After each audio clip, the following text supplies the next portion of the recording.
So this is the FEMA director, Brock Long. He's coming out doing damage control right now because the Department of Homeland Security, DHS, came out in their press release talking about Puerto Rico, saying, oh, this is a good news story. You know, that again, with the propaganda that everything's wonderful and isn't FEMA doing great. But he showed his true colors because he's saying that he doesn't have time for the mayor's quote unquote spout off. You know, this is the mayor that's elected representative of the people of Puerto Rico who is crying out for help, saying people are dying. It is life and death. So there was, you know, the mayor sounded off, and now FEMA's basically mocking the mayor. Administration is saying, and what the situation on the ground in Puerto Rico seems to be. Here is the acting head of the Department of Homeland Security on Thursday and the mayor of San Juan on Friday. It is really a good news story in terms of our ability to reach people and the limited number of deaths that have taken place in such a devastating hurricane. Damn it, this is not a good news story. This is a people are dying story. This is a life or death story. With millions of people clearly still struggling, as we just saw in Mike Tobin's report, is it a mistake for folks in Washington to say this is a good news story?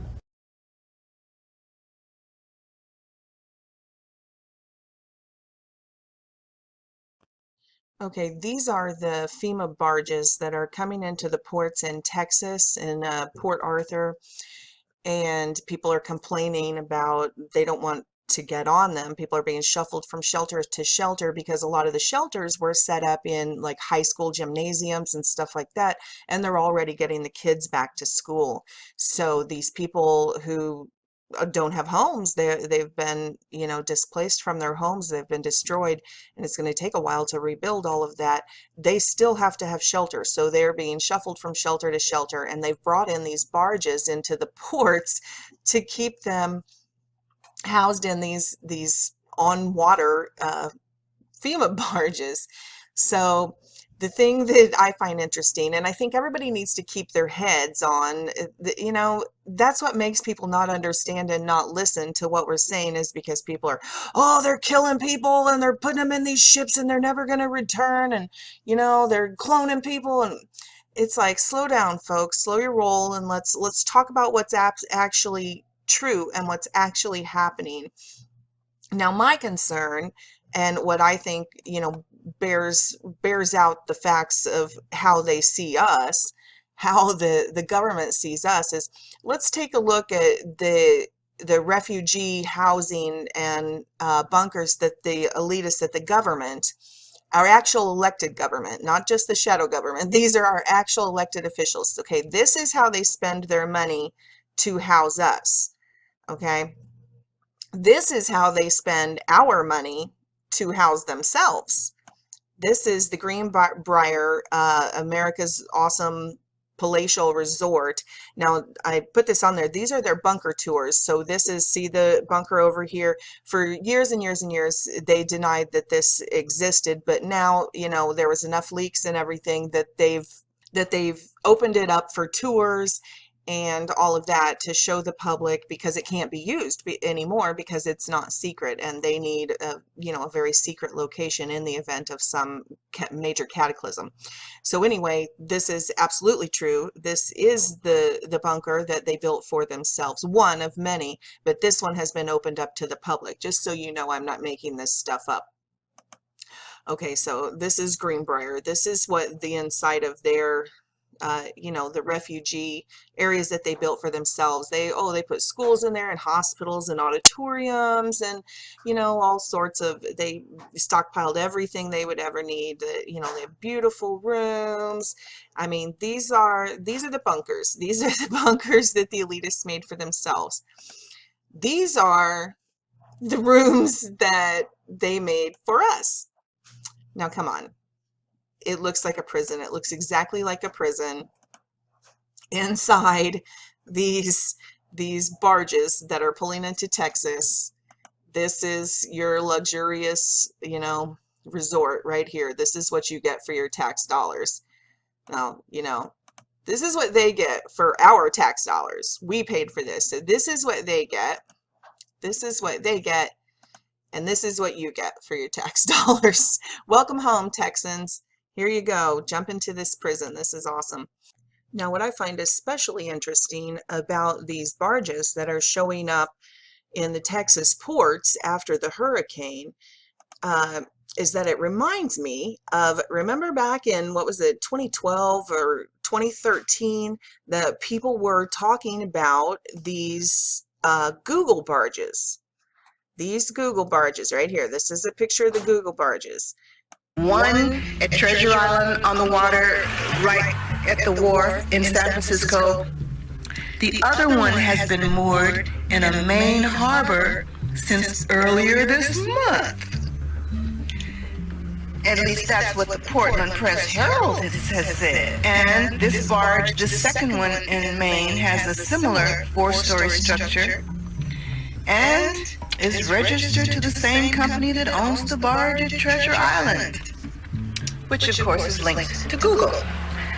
Foreign troops, Google admitted the boxes on the barges can be shipped by rail car. That is disturbing, and that these barges have boxes in them, like up here, that can be interchanged, put on rail cars, the same way like shipping cargo containers are put on cargo ships and then put on flatbed trucks or rail car and driven away. And these barges, Google was saying that they were going to be for some type of public display. It never happened. The story disappeared for 4 years on the internet. So I'll play this little clip of this guy's, he's reading the actual articles. This is actual ABC, the NBC, CBS News. This is mainstream news that these are actually there. And the people are complaining because they don't want to get, not because they're scared they'll get killed on there, but they're like, seriously, you want me to go live in that? Like, it's scary and I get seasick. I don't want to live on the water. So anyway, I'll play this little clip. This moron, somebody, I think it was like a mayor or something, said they're like riverboats. They're like riverboats. Mayor Derek Freeman posted a clarification to the temporary housing situation regarding the FEMA barges coming to Port Arthur. There will be 2 FEMA barges, which will hold 300 per Arthur. On his Facebook clarifying about the barges that will be used to house displaced residents. Looks like a jail. That looks like jail. Take a look at that. It looks like jail. And they're floating on water? FEMA barges? You gotta be kidding me. Gwendolyn Donahue, displaced resident who is currently staying at the Red Cross shelter at Thomas Jefferson Middle School, is not happy with this type of temporary housing. To live from shelter to shelter is hard enough, but at this moment, now you're talking about putting me on a barge? Putting me on a barge, a ship? What, you put out a cargo of food to ship around, and now you're talking about this is how I have to live? She was rescued from her home during Hurricane Harvey and transported from shelter to shelter. She said last thing she wants to do is live on a barge on the water. So I know that some of this sounds extreme, and I know people are going overboard with it, but at the same time, this is happening. We had questioned what these were and why they were constructed in this way for such a long time. And then now all of a sudden we see them in this disaster relief, in this giant FEMA network that we're talking about. And no, I don't think they're putting people on there and killing them or anything like that. So don't twist my words. But it is interesting that, just like this gentleman had said in, the blog thread, in his vlog thread, that they had talked about that they were built like shipping containers and boxes that could be broken down and shipped either on rail cars or, on cargo ships and things like that. Now that brings to mind, and it sounded like when he says it, or when they said it in the vlog, it was like, oh gosh, people, come on. But that brings to mind, very much does bring to mind, a vision, a dream and vision that a gentleman had, and I've heard several of this same type of thing. And I looked and looked, and like I said, I've watched and listened to well over 12,000 brothers and sisters of what they claim to be receiving from the Lord about these end times. And so I couldn't find it. I couldn't find it. I looked and looked, but I remember clearly that he spoke about after the invasion, which I myself have seen in visions, in 2 or 3 visions, after the invasion comes, that the Asians, that he said that he was loaded as prisoners with tons of other Americans onto these ships just like this. This is exactly what he described. Now, he was telling this years and years and years ago before we saw the FEMA barges. So we didn't have any frame of reference for it, but he described exactly this, that they were loaded into these almost prison-like cubes inside these types of ships and cargo ships, he said, and they were loaded, then those were loaded onto cargo ships, and they were taken back to China as prisoners. And I mean, he said that they were like literally treating them like meat. He said that that several people died on the trip back to China. And then when they got back to China, they didn't like lead them all in chain gangs off the ship or anything. They literally threw them like bags of potatoes off onto the shore, the dead bodies and sick people and people who had been held in these, cargo type FEMA ships. So that's what he saw when he talked about the Asian invasion. And this was years and years and years ago, long before we saw these FEMA ships. So again, I know I always tag on what the servants of the Lord are seeing, because when we see it so many years in advance, a lot of this doesn't make sense. But it's at least compelling people that things that sounded absurd and crazy years and years ago, whether it was dreams and visions from the Lord about these strange cargo ships that would imprison people, or whether it was, what are these Google things that are docked offshore in the oceans? Like, what are these? And all of this stuff that we didn't have answers for. And then now, boom, Hurricane Irma, Hurricane Harvey, Hurricane Maria, and all of a sudden we have dozens and dozens of these FEMA, basically mobile FEMA camps that can transport people on the ocean.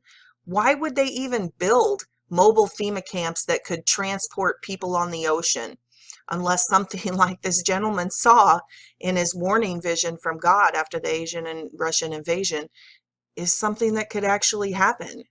Could they need these mobile prison camps to transport people across the oceans at some point?